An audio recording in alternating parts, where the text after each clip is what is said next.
Buenas a todos. A ver, para la sesión de hoy del Club de Lectura vamos a meternos de lleno con el libro de Nathaniel Davids, Cómo aprender por tu cuenta. Y lanzo una pregunta al aire. ¿No tienen a veces la sensación de que, después de tantos años en el cole, en el instituto, nadie nos enseñó lo más básico? O sea, ¿cómo se aprende de verdad? Pues de eso va todo esto. El libro arranca y lo hace con una pregunta que, la verdad, da justo en el clavo. Piénsenlo. Nacemos siendo auténticas esponjas, lo absorbemos todo. Pero luego de mayores, muchos perdemos esa confianza. ¿Por qué? Pues la respuesta que da Davids es bastante sencilla. Y es que nos pasamos la vida centrados en qué aprender, las asignaturas, los datos, pero nadie se paró a explicarnos cómo funcionaba el proceso. Y es que el potencial, vamos, es brutal. El autor nos lo recuerda con cifras que marean. 100.000 millones de células, 1.000 millones de conexiones. O sea, nuestro cerebro es una máquina increíble. El problema, como él dice, no es el hardware, que lo traemos de serie y es potentísimo. El tema es que nadie nos dio el manual de instrucciones, el software, para sacarle todo el jugo. Vale, pues para ponerle remedio, el libro nos propone un camino muy claro. Primero, vamos a entender bien el problema.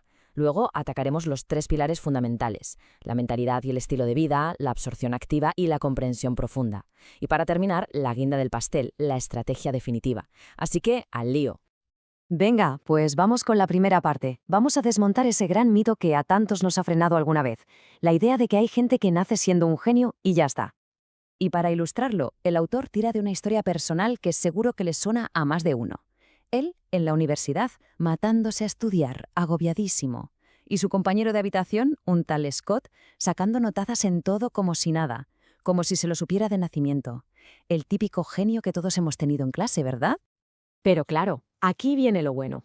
Un día, harto ya, el autor le pregunta directamente a Scott, y su respuesta lo cambia todo. Le dice, mira, que yo de genio no tengo nada, lo único que tengo es un buen método, y además me divierto con él. ¡Boom!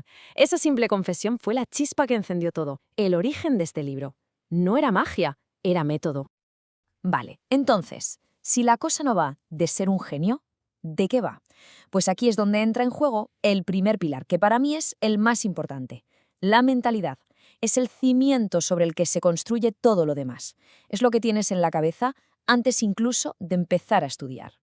Aquí el libro nos pone delante de un espejo con dos opciones. Por un lado está la mentalidad fija, la gente que cree que la inteligencia es como la altura, la que te toca, y punto. Si algo se te da mal, pues mala suerte.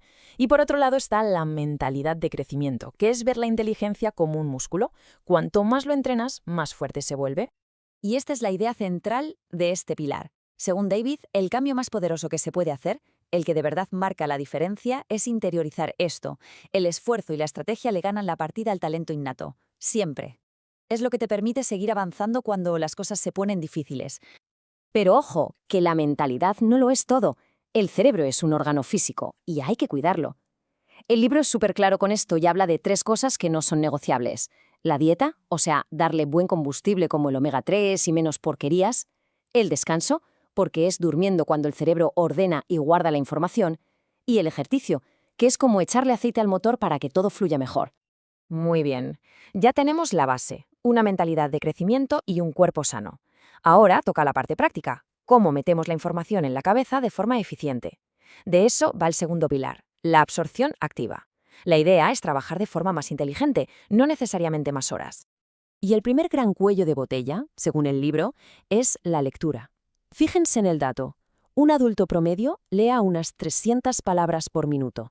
Parece mucho, pero si lo piensan, a ese ritmo, un libro un poco denso se convierte en una odisea. Davids está convencido de que podemos ir mucho, pero mucho más rápido. Y el truco que propone es de una simpleza que asusta, pero funciona.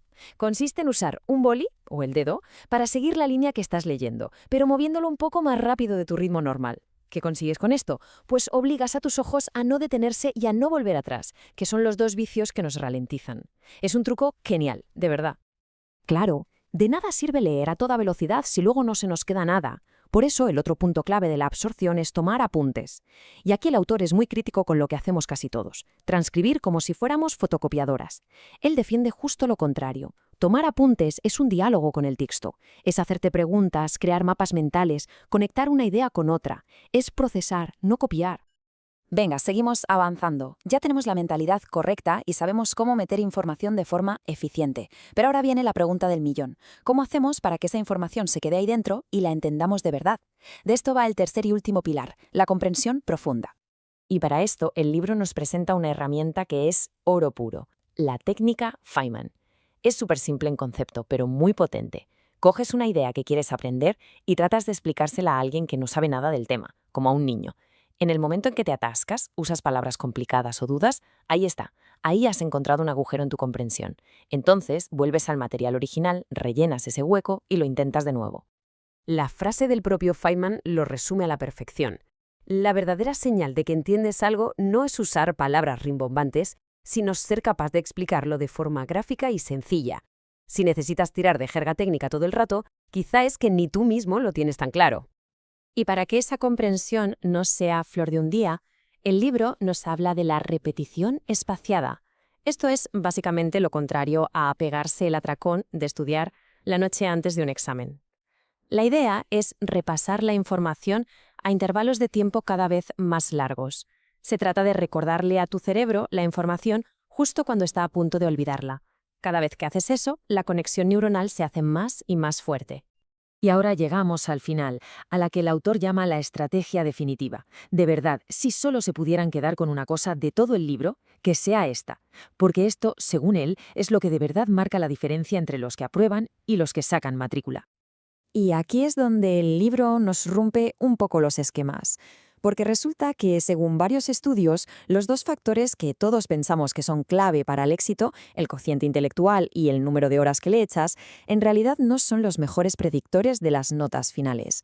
Sorprendente, ¿verdad? Entonces, si no es la inteligencia ni las horas de estudio, ¿qué es? Pues el secreto es de una simpleza casi insultante: los exámenes de práctica. El factor que más se correlaciona con el éxito es la cantidad de simulacros de examen que se hacen. ¿Así de claro? La pregunta es, ¿por qué algo tan simple es tan eficaz? Pues por varias razones. Primero, porque es aprendizaje activo puro y duro. Te obliga a sacar la información de tu cerebro, no solo a meterla. Segundo, te enseña a aplicar lo que sabes bajo presión. Y lo más importante, destroza lo que el autor llama la ilusión de competencia. Esa sensación tan peligrosa de creer que te sabes algo solo porque lo has leído 20 veces. El examen de práctica no engaña, te dice exactamente dónde estás flojeando. Así que, resumiendo, para empezar ya nuestro debate, las claves que nos deja el libro son estas 4. Primero, la base de todo, adoptar una mentalidad de crecimiento. Segundo, aprender a absorber información de forma activa, leyendo más rápido y tomando apuntes inteligentes. Tercero, asegurarnos de que lo entendemos de verdad con técnicas como la de Feynman. Y cuarto, el arma secreta, practicar, practicar y practicar con exámenes. Y con esto sobre la mesa lanzo la primera pregunta para el debate. De todo lo que hemos visto, de todas estas herramientas y cambios de mentalidad, ¿cuál es el primero que les apetece probar? Si tuvieran que empezar mañana mismo a cambiar algo en su forma de aprender, ¿por dónde empezarían? Abro el turno de palabra.